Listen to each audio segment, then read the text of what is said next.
Finally Indian stock market के लिए एक बहुत बड़ी न्यूज़ निकल कर आ रही है, बहुत बड़ी खबर आने वाली है। ये रिपोर्ट के ज़रिए खबरें आ रही है। रियल मानों में अगर ऐसा हो जाता है तो इंडियन स्टॉक मार्केट को इससे बहुत ही ज़्यादा फ़ायदे मिलने वाला है। निवेशक की बात करें, निवेशक को भी फ़ायदे मिलेगा, आम पब्लिकों को भी फ़ायदे मिलेगा।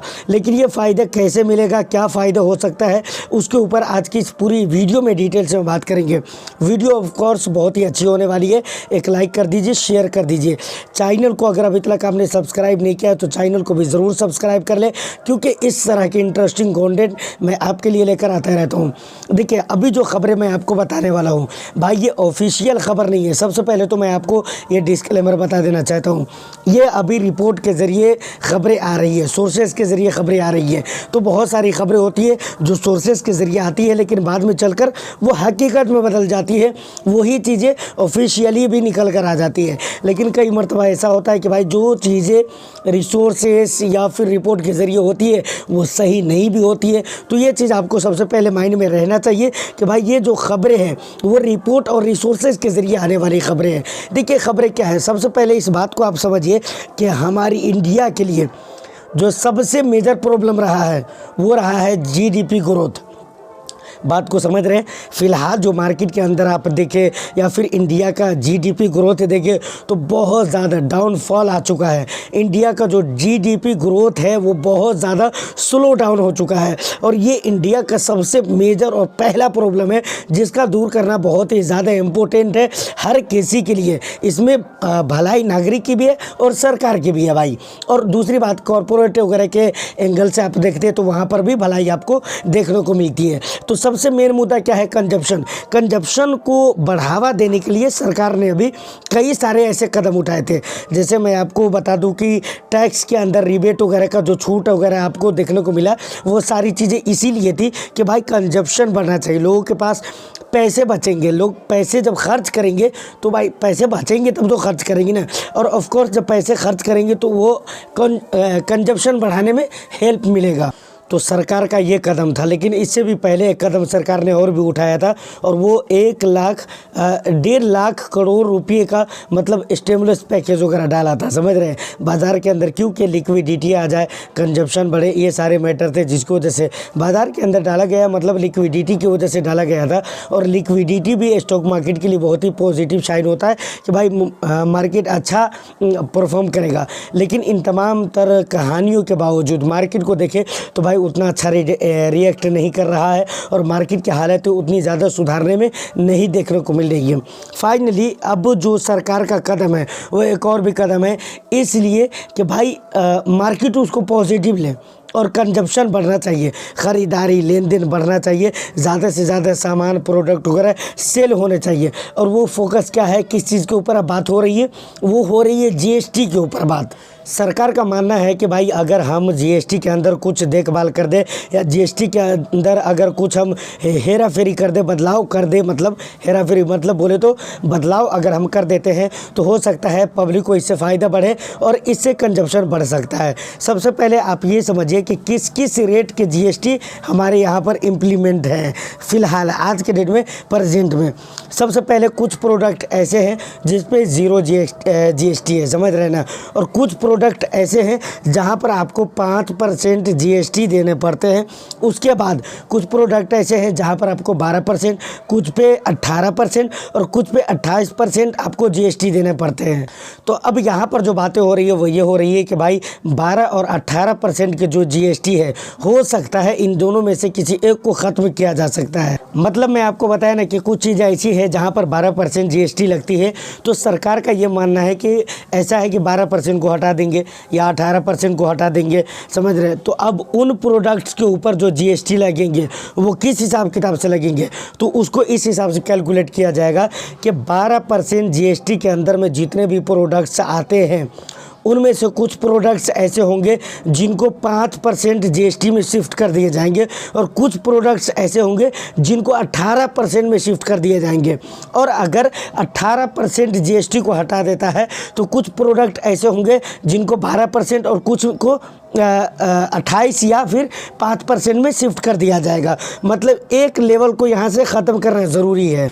अब सवाल ये आता है कि कौन सा लेवल 5 वाला या फिर 12 वाला या 18 वाला या 28 वाला कौन सा ख़त्म किया जाएगा। तो रिपोर्ट के ज़रिए जो खबरें आ रही है उसमें ये भी बताया गया है कि ज़्यादातर चांसेस है कि 12% जिन प्रोडक्ट के ऊपर जीएसटी लगते हैं उन 12% जीएसटी वाले प्रोडक्ट्स के ऊपर से जीएसटी को रिमूव कर दिए जाएंगे, समझ रहे हैं, और उसको शिफ्ट कर दिया जाएगा 5 वाले में। कुछ प्रोडक्ट्स ऐसे होंगे जिनके ऊपर 5% जीएसटी अब लागू होंगे और कुछ के ऊपर 18% जीएसटी लागू होंगे। मतलब कहने का यह है कि भाई जिन प्रोडक्ट्स के ऊपर 12% जीएसटी है, ऐसा नहीं है कि वो जीएसटी फ्री हो जाएगा, नहीं, उसको शिफ्ट कर दिया जाएगा कहीं 5% और कहीं 12% 18% में, लेकिन सिरे से बिल्कुल ही ख़त्म नहीं किया जाएगा, जो आपको समझ में आना चाहिए।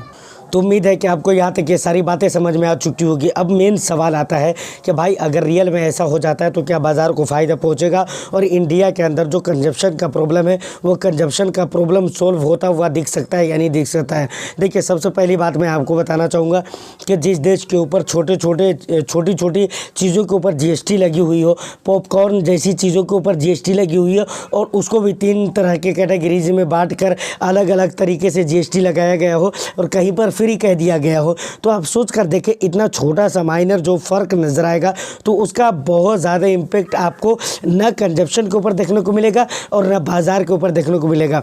इसको दिखने में बहुत लंबा समय चला जाएगा, क्योंकि बाज़ार की हालत और बाज़ार का जो सेंटीमेंट हो चुका है लगातार नेगेटिव रहने का, लगातार गिरने का, ये ऐसा मोमेंट बन चुका है बाज़ार के लिए कि इस टाइम पे अगर छोटी सी न्यूज़ आती है तो ऑफ कोर्स वहाँ पर बाज़ार बहुत जल्द रिएक्ट करेगा और इंडिया की जीडीपी उसको बहुत जल्दी रिएक्ट करेगा, इंडिया का ग्रोथ उसको बहुत जल्दी रिएक्ट करेगा। लेकिन बड़ी से बड़ी खबरें आ जाएंगी तो उसके ऊपर रिएक्शन आने में टाइम तो लगेगा और ये इतना भी बहुत ज़्यादा ख़ास रिएक्शन नहीं है, मुझे लगता है। मैं अपने ओपिनियन के हिसाब से बोल रहा हूँ, भाई आपको जैसा लगता हो आप मुझे कमेंट सेक्शन में बता दीजिएगा।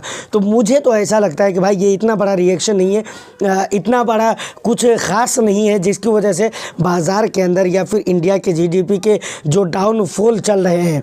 सोचिए, एक टाइम ऐसा था जहां पर इंडिया के जीडीपी 7-8 पे जा रहे थे, लेकिन आज एक ऐसे समय और ऐसे मोड़ पे हम आ चुके हैं जहां पे इंडिया का जीडीपी ग्रोथ सिर्फ 5 से 6 पर आ चुका है। अब सोचिए क्या समय है और कितना ज़मीन आसमान का अंतर नज़र आ रहा है।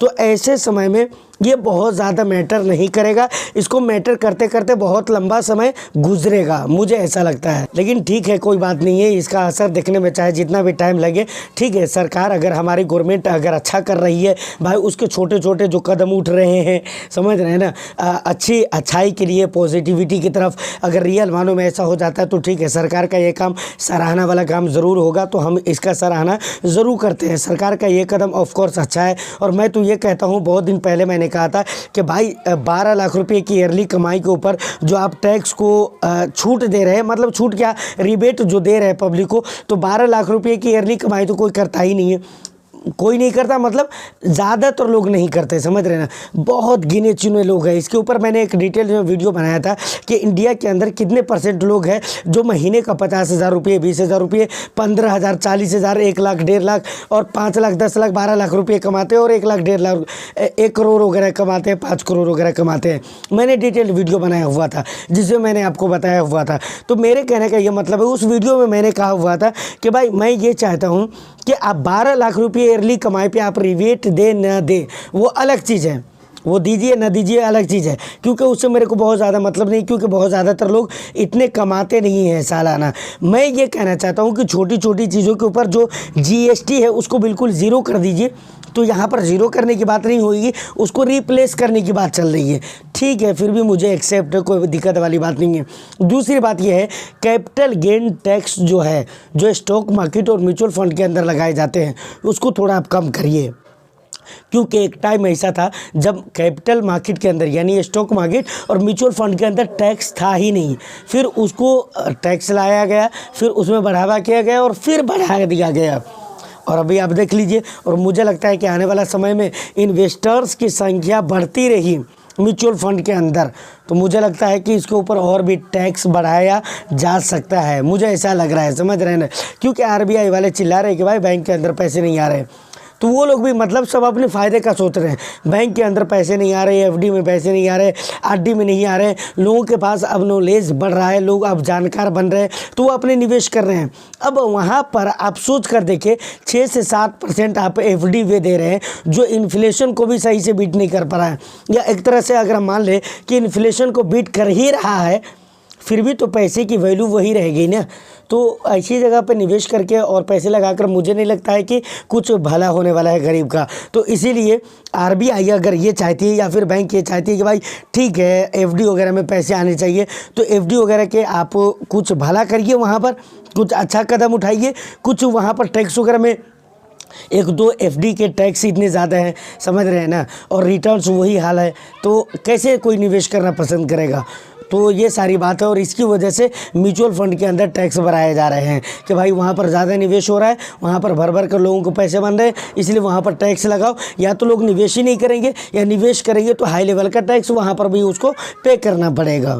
तो फाइनली ये सारी खबरें हैं जिसे आपको समझने की ज़रूरत है, जिसे पढ़ने की ज़रूरत है और देखने की ज़रूरत है। मार्केट के अंदर एक्टिव रहना है, खबरों को लेकर बिल्कुल एक्टिव रहना है, ताकि आपको पता चल सके कि एग्जैक्ट मार्केट के अंदर अब क्या मोमेंट बन सकता है, क्या सिचुएशन आ सकते हैं। उम्मीद करता हूँ कि जानकारी और वीडियो आपको अच्छी लगी हो तो एक लाइक कर दीजिए। हमारी आवाज़ का जो बेस काफ़ी ज़्यादा बढ़ा हुआ है, कोई बात नहीं, इसको एडजस्ट करके चलिए, बहुत जल्दी ये सही हो जाएगा। और ऐसे भी जानकारी से मतलब होना चाहिए, वॉइस के ऊपर उतनी ज़्यादा फोकस आपकी नहीं होनी चाहिए, समझ रहे हैं ना। उम्मीद है कि आवाज़ आपको क्लियर समझ में आ रही होगी कि मैं क्या बोल पा रहा हूँ, समझ रहे हैं। तो वीडियो को लाइक करके शेयर कर दें, चैनल को सब्सक्राइब नहीं किया है तो इसी तरह के इंटरेस्टिंग वीडियो के लिए, इन्फॉर्मेटिव कंटेंट के लिए बी फाइनेंसर को आप ज़रूर सपोर्ट करें। मैं फिर मिलता हूँ किसी नेक्स्ट एंड इंटरेस्टिंग वीडियो में, जब तक के लिए all the best. Thank you for watching.